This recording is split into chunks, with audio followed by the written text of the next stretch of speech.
Bien le bonjour, on se retrouve aujourd'hui pour une nouvelle vidéo dans laquelle je vais vous présenter un petit peu la gamme de processeurs vendus par Intel.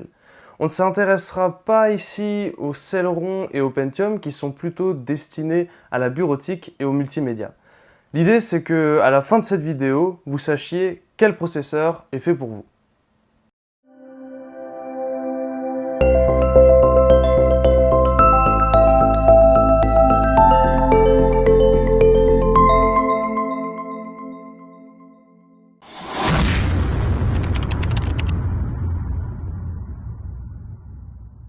On va commencer tout en douceur avec la convention de nommage qu'utilise Intel pour ses processeurs Intel Core. La première chose que l'on voit, c'est le dénominateur commun Intel Core, qui est en fait plus un nom commercial donné par Intel pour ses processeurs vendus actuellement. Vient ensuite, ce qui va vous intéresser par contre, le i3, i5 ou i7, qui indique la gamme dans laquelle se place le processeur. Viennent ensuite 4 chiffres. Le premier va vous indiquer la génération de processeurs. Alors actuellement, on est sur des processeurs de 7e génération, les Kaby Lake. Les 3 chiffres suivants sont le positionnement du modèle que vous allez acheter dans la gamme. Donc par exemple, un 7700K va être un processeur qui va être assez haut placé dans les i7. Pour terminer, on a une petite lettre. Alors celle-ci va être pratique si vous cherchez un processeur overclockable, sans partie graphique ou consommant un petit peu moins. Pour les gamers, ce qui va surtout être intéressant, c'est d'acheter un processeur K, c'est-à-dire débloqué, qui va pouvoir être overclocké. On va commencer par s'attaquer aux i3, qui sont les processeurs d'entrée de gamme de chez Intel. Ils disposent de 2 cœurs physiques et d'une technologie qui s'appelle l'hyperthreading. Mais alors qu'est-ce que l'hyperthreading ? En fait, c'est le nom commercial donné à Intel pour le SMT, Simultaneous Multithreading. Grâce à cette technologie, le processeur dispose bien toujours de ses 2 cœurs physiques pour les i3 par exemple, mais de 4 cœurs logiques, des unités de calcul. Ces 4 cœurs logiques vont donc gérer les instructions à traiter et seront visibles par le système d'exploitation. Donc par exemple sous Windows, dans le gestionnaire des tâches, vous aurez bien 4 cœurs qui seront détectés, et c'est très pratique car certains jeux requièrent absolument un processeur quad-core pour pouvoir être lancé.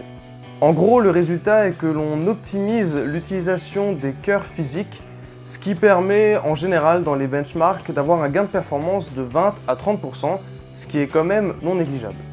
On a bien l'hyperthreading sur les i3, par contre il n'y a pas de Turbo Boost, qui est une autre technologie d'Intel qui permet d'augmenter automatiquement la fréquence d'un ou plusieurs cœurs, à condition évidemment que les températures restent raisonnables. On passe maintenant aux i5 qui sont le moyen de gamme de chez Intel. Ils sont équipés de 4 cœurs, sans hyperthreading par contre, mais vous avez des fréquences par cœur qui sont assez élevées, avec aussi du bon gros turbo boost. Sur certaines références, vous allez pouvoir gagner jusque 400 MHz par cœur. La plupart des jeux sachant désormais utiliser efficacement 4 cœurs, les i5 sont à privilégier pour la majorité des joueurs. Il reste de très bons partenaires pour la 2K ou la 4K. En effet, l'utilisation du processeur n'augmente pas avec la résolution. C'est en fait la carte graphique qui va être mise à genoux dans ce cas de figure, donc il vaut mieux investir là-dedans plutôt que dans le processeur. Par contre, si vous comptez dépenser plus de 400 € dans une carte graphique pour pouvoir jouer en 1080p à 120 ou 144 fps, les i7 seront plus adaptés pour vous. Les i7 justement, parlons-en. Il s'agit du haut de gamme d'Intel, avec toujours le Turbo Boost des i5, mais le retour de l'hyperthreading qu'on avait sur les i3. Ils sont par contre divisés en 2 gammes distinctes. Tout d'abord pour le grand public, avec les i7 6700K et 7700K par exemple. Ce sont des processeurs similaires aux i5 au niveau de l'architecture. On a toujours du quad-core, avec cette fois-ci par contre de l'hyperthreading et des fréquences plus élevées, que ce soit les fréquences de base ou les fréquences en mode Turbo Boost. Ils sont recommandés si vous souhaitez jouer tout en étant à l'aise pour faire du montage vidéo, des rendus ou encore des simulations. En effet, dans ces cas de figure-là, l'hyperthreading permet d'avoir un bon gain de performance et est particulièrement efficace. Comme je vous le disais précédemment, les i7 vous permettent de grappiller quelques FPS si vous souhaitez jouer en 1080p à 120 ou 144 Hz. Viennent ensuite les i7 haut de gamme qui vont surloger sur une plateforme différente des processeurs grand public, actuellement le X99. Celle-ci permet d'accueillir des processeurs plus grands, avec le socket 2011 V3, qui consomment plus, souvent une phase d'alimentation qui est renforcée et un connecteur 4 pins additionnel. Et ces processeurs supportent aussi plus de RAM, donc on a 8 slots de mémoire au lieu de 4 sur la plateforme grand public. Intel ne s'embête pas à avoir une plateforme supplémentaire pour rien. En effet, ces processeurs ont de 6 à 10 cœurs. Oui, 10 fucking cœurs. Donc imaginez-vous la puissance de calcul qui est à votre disposition sur cette plateforme n'a strictement rien à voir avec le grand public. On vise donc ici avec cette gamme vraiment les utilisateurs avancés qui vont avoir besoin d'une puissance de calcul importante pour faire à nouveau du montage vidéo, des rendus avec une multitude de cœurs. C'est très déconseillé de prendre des processeurs comme cela pour le gaming puisque la plupart des jeux n'arrivent pas bien à exploiter les 6, 8 ou 10 cœurs de cette plateforme.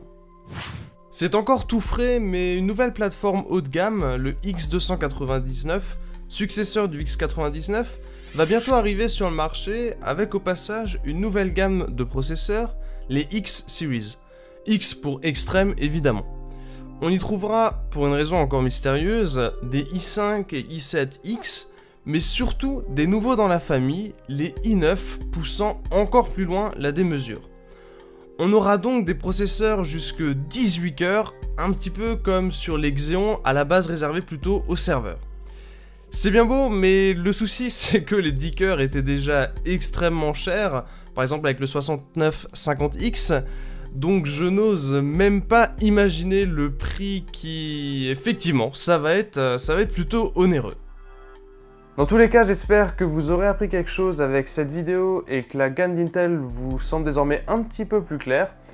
Je prépare aussi d'autres vidéos où je m'intéresserai à certaines références de processeurs en particulier. Donc si vous voulez être informé de ces futures vidéos, n'hésitez pas à vous abonner et si vous avez des questions, vous pouvez aussi me les poser dans les commentaires.